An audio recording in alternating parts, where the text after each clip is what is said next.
अस्सलाम वालेकुम। आज हम स्टार्ट करने जा रहे हैं टॉक्सिन के अंदर एक न्यू टाइप जिसका हमारे पास नाम है क्या, फंगल टॉक्सिन। फंगल टॉक्सिन हमारे पास एक वास्ट टॉपिक है, इससे रिलेटेड हमारे पास क्वेश्चंस आएंगे जो कि मैं आपको इसके एंड में बता दूंगा। सही है।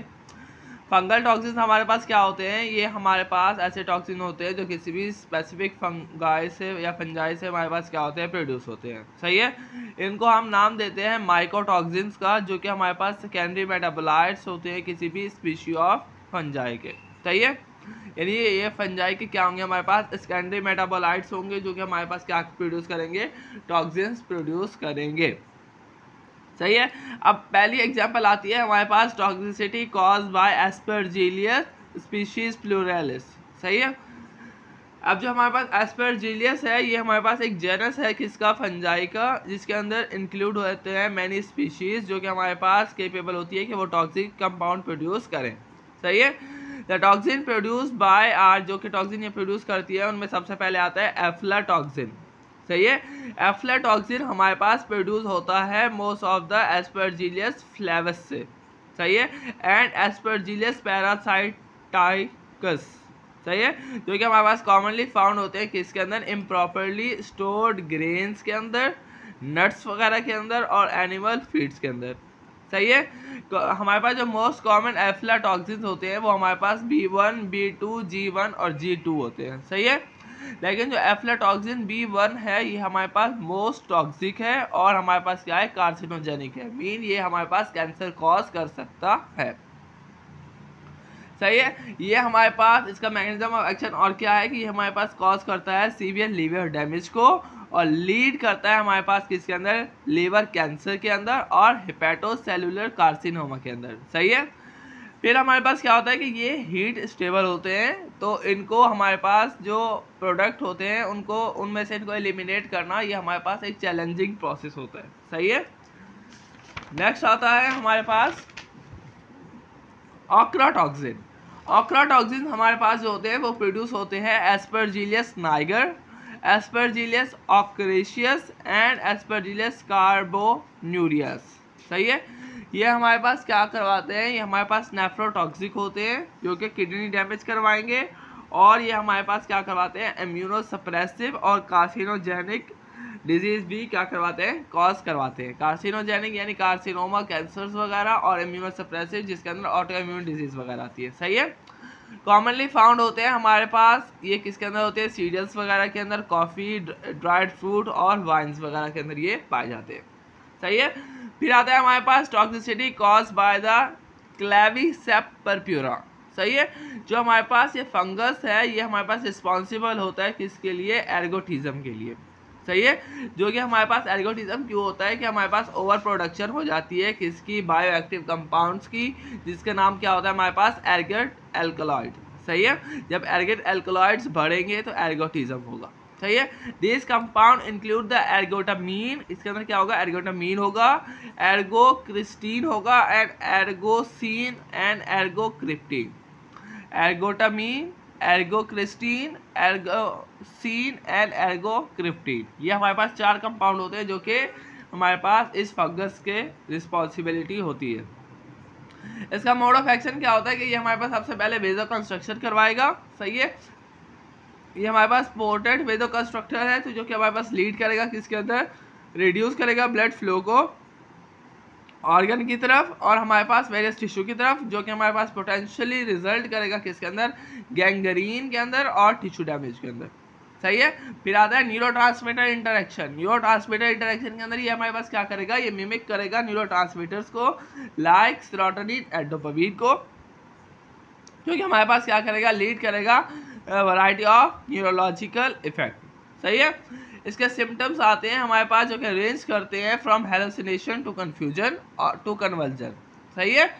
इसके अंदर जो अगर हम एक्यूट एक्सपोजर होता है किसका, एर्गेट एल्कलॉइड्स का, तो हमारे पास क्या करवाएगा, कन्वल्सिव एर्गोटिज्म करवाएगा। और अगर क्रॉनिक एक्सपोजर होता है किसका, एर्गेट एल्कलॉइड का, तो ये हमारे पास क्या करवाएगा, गैंग्रीनियस एर्गोटिज्म करवाएगा। सही है। कन्वल्सिव एक्यूट के अंदर और गैंग्रीनियस किसके अंदर होगा, क्रॉनिक के अंदर। फिर आता है हमारे पास मशरूम पॉइजनिंग। मशरूम पॉइजनिंग हमारे पास क्या होता है कि ये टॉक्सिन जो होता है ये हमारे पास प्रोड्यूस होता है किसके थ्रू,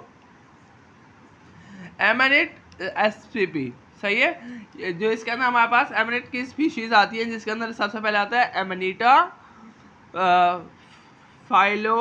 फाइलोइड्स एंड एमनीटा मस्क्यूरिया, सही है। सबसे पहले हमारे पास जो टॉक्सिन प्रोड्यूस करते हैं वो आता है हमारे पास एमाटॉक्सिन। एमाटॉक्सिन के अंदर हमारे पास जो मेन टॉक्सिन्स आते हैं वो आता है हमारे पास alpha emetine and beta emetine, सही है। इसका मैकेनिज्म ऑफ टॉक्सिसिटी क्या है कि ये हमारे पास पोटेंट इनहिबिटर होता है किसका, RNA पॉलीमरेज 2 का, सही है, जो कि हमारे पास एक एंजाइम होता है जो कि क्रूशियल होता है for the synthesis of messenger RNA। जब मैसेंजर RNA नहीं बनेगा तो हमारे पास इनहिबिशन हो जाएगी किसकी, प्रोटीन सिंथेसिस की, जो कि हमारे पास लीड करेगा किसके अंदर, सेल डेथ को, particularly in liver and the kidney as the primary site of the toxin concentration। ये हमारे पास क्या करवाएगा, सेल डेथ करवाएगा। लेकिन ये कंसंट्रेट कहाँ पे होता है, लिवर और किडनी के अंदर, तो जाहिर सी बात है हमारे पास लिवर और किडनी के सेल्स की क्या करवाएगा, डेथ कॉज करवाएगा। नेक्स्ट आता है फेलोटॉक्सिन। फेलोटॉक्सिन हमारे पास क्या होता है, इसका जो मेन टॉक्सिन है वो आता है फेलोइडिन, सही है। इसका मैकेनिज्म ऑफ टॉक्सिसिटी क्या है कि ये टाइटली बाइंड करेगा एक्टिन फिलामेंट्स के साथ जो कि सेल के अंदर प्रेजेंट होंगे, और उनको क्या करेगा, स्टेबलाइज कर देगा, प्रिवेंट करेगा नॉर्मल सेलुलर फंक्शन को, सही है। और ये हमारे पास ये जो टॉक्सिक है ये लेस डेंजरस है किससे, एमाटॉक्सिन ए से, because they are not well absorb from the GIT tract, ये जीआईटी ट्रैक्ट से वेल एब्जॉर्ब नहीं होता। नेक्स्ट आता है मेस्क्यूरेन। मेस्क्यूरेन का मैकेनिज्म ऑफ टॉक्सिसिटी क्या है कि ये कॉलिनर्जिक टॉक्सिन्स हैं जो कि मिमिक करता है एक्शन ऑफ एसिटाइल कोलिन, जो कि बाइंड करेगा किसके साथ, मेस्क्यूरेन एसिटाइल कोलिन रिसेप्टर के साथ, और लीड करेगा over stimulation of parasympathetic nervous system. Symptoms के अंदर आएगा हमारे पास एक्सेसिव स्लाइवेशन होगा, स्वेटिंग होगा, टेयर्स होंगे, डायरिया वगैरह होगा, ब्रेडिकार्डिया होगा, सीवियर जीआईटी डायस्ट्रेस होगा, सही है। इसका जो सिम्टम्स होते हैं वो अपेयर होते हैं विद इन 1 आवर, और हो सकता है ज़्यादा से ज़्यादा 2 से 4 घंटे तक रह सके, सही है। मोस्ट केसेस के अंदर ये हमारे पास रिजॉल्व नहीं होता विदाउट ड्रग थेरेपी और with the dose of the atropine, सही है। तो इसके लिए हम क्या देते हैं, एट्रोपिन देते हैं, या हमारे पास ये खुद ब खुद भी ठीक हो जाता है। नेक्स्ट आता है हमारे पास एक लास्ट टॉक्सिन है, वो आता है हमारे पास एबोटेनिक एसिड एंड मेस्कीमोल, एबोटेनिक एसिड एंड मेस्कीमोल। इसका मैकेनिज्म ऑफ टॉक्सिसिटी क्या है कि जो हमारे पास एबोटेनिक एसिड होता है वो कन्वर्ट होता है बॉडी के अंदर किसके अंदर, मेस्कीमोल के अंदर, जो कि हमारे पास क्या है, एक गाबा रिसेप्टर एगनिस्ट है, जिसके अंदर हमारे पास डिप्रेसेंट इफेक्ट होता है किसके ऊपर, CNS के ऊपर, यानी CNS के ऊपर ये हमारे पास क्या करेगा, डिप्रेसेंट इफेक्ट प्रोड्यूस करेगा। मेस्कीमोल जो होता है ये बेस प्रोडक्ट होता है use in the treatment of anxiety, इसे हम एंजाइटी के अंदर देते हैं, इंसोम्निया के अंदर देते हैं, और अदर न्यूरोलॉजिकल डिस्ट्रेस के अंदर देते हैं। नेक्स्ट आता है हमारे पास अप्रोच कंसिडरेशन, यानी हमारे पास अगर हम ये टॉक्सिन्स इनटेक कर लेते हैं या टॉक्सिन होता है तो उसके अंदर सबसे पहले क्या होगा, ड्रग की डिकंटेमिनेशन करवाएंगे, सही है।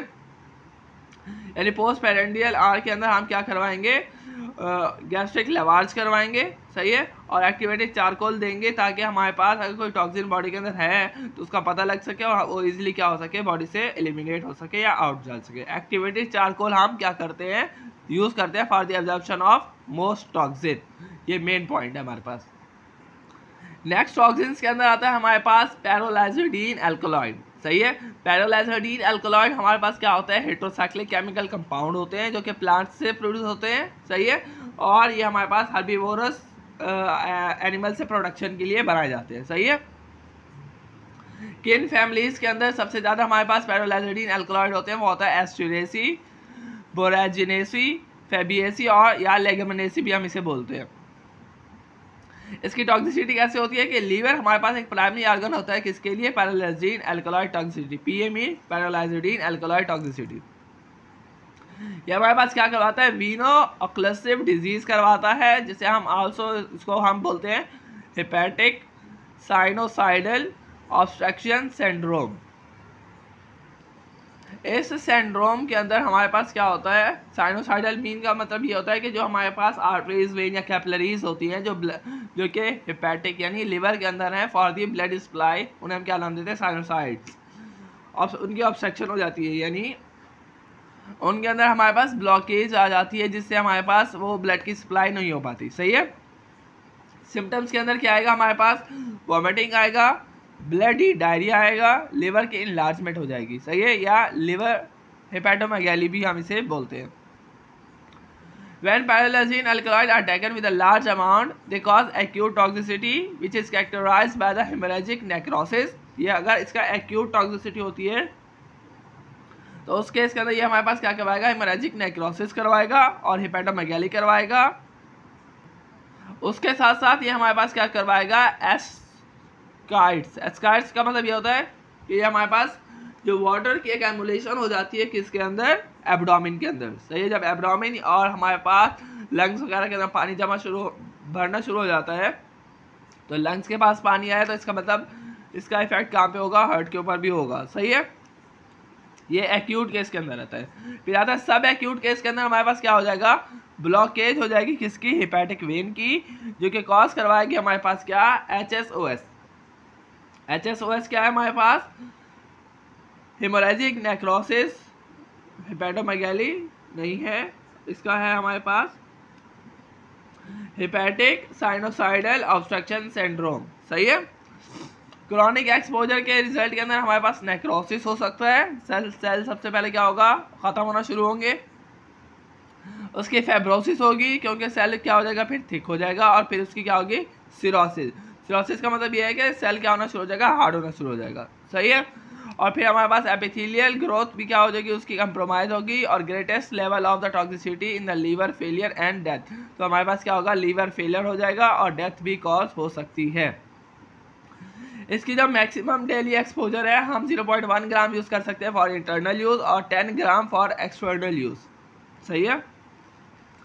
इसकी डिटॉक्सिफिकेशन के अंदर हम ऐसे प्रोडक्ट जिनके अंदर पायरोलाइजिन एल्कलॉइड है उसे हम सोक करके रख सकते हैं, या बॉयल करते हैं, या पीलिंग करते हैं।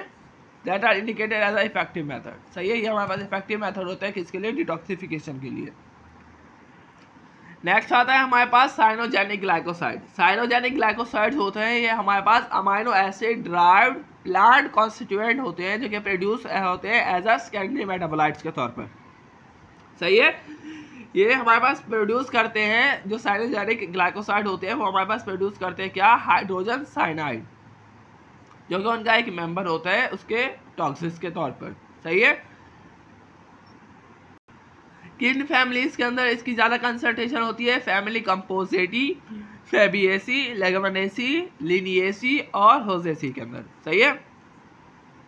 पर्टिकुलरली ये हमारे पास केसवा, फ्लैक्सीड, एप्रिकॉट, फ्रूट और एप्पल के अंदर, या मेलवेस डोमेस्टिका जिसे हम बोलते हैं, उनके अंदर इसकी ज़्यादा कंसंट्रेशन होती है साइनोजेनिक ग्लाइकोसाइड्स की। सही है। एमेक्डाइलिन जो होता है, जो हमारे पास 1 से 4 mg पर ग्राम होता है, इसके अंदर क्या हमारे पास साइनोजेनिक ग्लाइकोसाइड। ये हमारे पास ज़्यादातर कौन से पोर्शन के अंदर होते हैं, एडिबल सेक्शन ऑफ प्लांट्स के अंदर होते हैं, और ये हमारे पास ड्राइव होते हैं अमाइनो एसिड से। कौन कौन से अमाइनो एसिड आ सकते हैं, leucine, isoleucine, tyrosine, phenylalanine and valine. ये हमारे पास जितने भी अमाइनो एसिड है ये क्या है, प्रोटोजेनिक है। सही है। नॉन प्रोटोजेनिक अमाइनो एसिड के अंदर आता है हमारे पास साइक्लोपेंटानाइल ग्लाइसिन, एमेक्डाइलिन एंड प्रोनेसिन हमारे पास ड्राइव्ड होते हैं कैसे, फिनाइलएलानिन से। सही है। इसकी टॉक्सिसिटी कैसे होती है हमारे पास, ये जो हमारे पास साइनोजेनिक ग्लाइकोसाइड्स होते हैं ये हमारे पास रिलीज करते हैं क्या, HCl मीन हाइड्रोजन साइनाइड, जो कि डिटरमाइन करता है उसकी टॉक्सिसिटी को। जितना साइनोजेनिक ग्लाइकोसाइड होगा उतने ही हमारे पास हाइड्रोजन साइनाइड होगा। हाइड्रोजन साइनाइड जितना ज़्यादा होगा उसकी टॉक्सिसिटी भी क्या होगी, उतनी ज़्यादा होगी। अब जो हमारे पास जो ग्लाइकोसाइड, साइनोजेनिक ग्लाइकोसाइड बॉडी के अंदर गया तो ये हमारे पास इंटरेक्ट करता है किसके साथ, हाइड्रोलाइटिक ग्लूकोसाइडेज एंजाइम के साथ, जो कि रिक्वायर होता है फॉर देयर टॉक्सिसिटी। कोई भी साइनोजेनिक ग्लाइकोसाइड है वो बॉडी के अंदर आता है, हाइड्रोलाइटिक ग्लूकोसाइड एंजाइम के साथ क्या करेगा, इंटरेक्ट करेगा। अब जो हमारे पास ग्लूकोसाइड एंजाइम है ये हमारे पास क्या होता है, डिग्रेड होता है। जब ये डिग्रेड होगा तो यहाँ पे जो ग्लाइकोसाइडिक बॉन्ड है उसमें से शुगर मॉलिक्यूल क्या हो जाएगा हमारे पास रिलीज हो जाएगा, और जो हमारे पास साइनोजेनिक है ये हमारे पास कन्वर्ट हो जाएगा जिसके अंदर साइनोहाइड्रेट के अंदर। अब ये जो साइनोहाइड्रेन है ये डिकम्पोज होगा किसके अंदर, हाइड्रोजन साइनाइड के अंदर, और हमारे पास एक बाय प्रोडक्ट बनेगा, या तो एल्डिहाइड बनेगा या कीटोन बनेगा। हाइड्रोजन साइनाइड हमारे पास एज अ टॉक्सिक के तौर पर यूज होगा। आज जो हमारे पास एबेक्डाइलिन है, जब ये हमारे पास बॉडी के अंदर जाके ट्रांसफॉर्म होता है तो इसके साथ एक ग्लूकोज का मॉलिक्यूल बनेगा, एक हमारे पास क्या बनेगा, हाइड्रोजन साइनाइड बनेगा। लेकिन जो यहाँ पे एल्डिहाइड या कीटोन है इसमें से हमारे पास यहाँ पे क्या बनेगा, बेंज एल्डिहाइड बनेगा। सही है, जो कि हमारे पास क्या है, पॉइजनस है। इसके जो सिम्टम्स हैं वो हमारे पास किस तरह के हो सकते हैं, टॉपिकल एटैक्सिक न्यूरोपैथी होती है। न्यूरोपैथी के अंदर क्या मतलब ये है कि इम्बैलेंस होगा किसके अंदर, नर्व फंक्शंस के अंदर। एटैक्सिक मीन डिस्टर्बेंस होगा किसके अंदर, बैलेंस के अंदर। और ट्रॉपिकल का मतलब ये है कि ये हमारे पास सबसे पहले जो ट्रॉपिकल फ्रूट्स है उनके अंदर इसके सिम्टम्स पाए गए थे। इसकी दो तरह की प्रोफाइल्स होती है, एक होता है एक्यूट प्रोफाइल और एक होता है क्रॉनिक प्रोफाइल। एक्यूट प्रोफाइल के अंदर ये हमारे पास अफेक्ट करता है सीएनएस के ऊपर, तो हमारे पास बॉडी के अंदर फिट्स पड़ सकती है पेशेंट्स के अंदर। सही है, और सीएनएस डिस्टर्बेंस कॉज होगी। अगर ये हमारे पास कार्डियोवैस्कुलर और रिस्पिरेटरी सिस्टम के ऊपर अफेक्ट करता है तो उसे कॉम्प्रोमाइज़ करवाता है। ऑक्सीजन सप्लाई हमारे पास कम होगी और ऑक्सीजन डिमांड हमारे पास क्या हो जाना शुरू होगी, ज़्यादा होना शुरू हो जाएगी, जिससे ब्रीथिंग रेट क्या होगा, कम होगा, बीपी लो होगा और हमारे पास ब्लड प्रेशर कम हो जाएगा। सही है, ये हमारे पास क्या करवाता है, साइनोसिस करवाता है, यानी बॉडी जो है वो ब्लू पड़ जाएगी। जब ऑक्सीजन की सप्लाई कम हो जाती है बॉडी के अंदर तो बॉडी क्या होना शुरू हो जाती है, ब्लू। तो उस कंडीशन को हम नाम देते हैं साइनोसिस का। वॉमिटिंग, डायरिया, कन्वल्जन भी हो सकता है। हम 50 से 200 mg लीथल डोज होती है इसकी। अगर विद इन 1 आवर हम इसकी ट्रीटमेंट नहीं करते तो बंदा मर भी सकता है। क्रॉनिक के अंदर ये हमारे पास मेल न्यूट्रिशन कॉज करवा सकता है, कंजेनाइटल एबनॉर्मेलिटीज़ हो सकती है, न्यूरोलॉजिकल प्रॉब्लम हो सकती है, गोइटर हो सकता है और थायराइड की स्वेलिंग हो सकती है ड्यू टू हार्मोनल इश्यूज़ के अंदर। ये हमारे पास एंडोक्राइन सिस्टम को भी क्या करता है, अफेक्ट करता है। इसके डिटॉक्सिफिकेशन के अंदर पीलिंग, ग्रेटिंग, ड्राइंग, फर्मेंटेशन और सोकिंग एंड वेटिंग शामिल है।